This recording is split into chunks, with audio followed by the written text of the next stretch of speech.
ليس عليكم جناح أن تبتغوا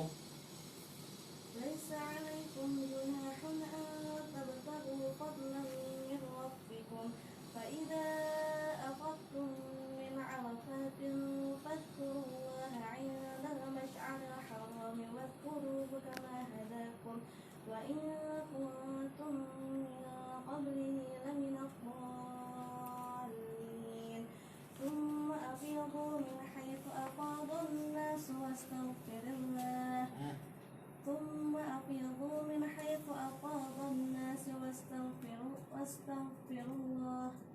إن الله كان غفورا رحيما ثم أفيضوا من حيث أفاض الناس واستغفروا الله ثم أفيضوا من حيث أفاض الناس واستغفروا الله إن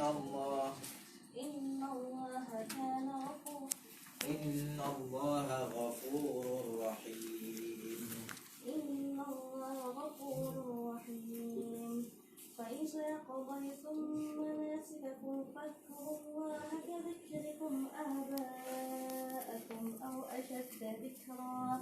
فمن الناس من يقول آمنا بالله واليوم الآخر وعمل صالحا فأولئك من الصالحين وإذ ابتلى إبراهيم ربه بكلمات فأتمهن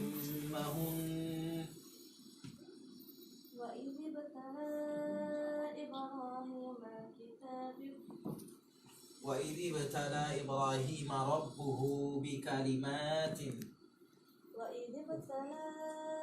إبراهيم ربه بكلمات فأتمهن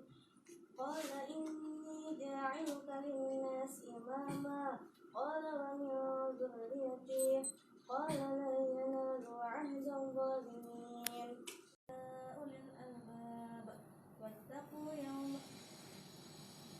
ليس عليكم جناح أن تبتغوا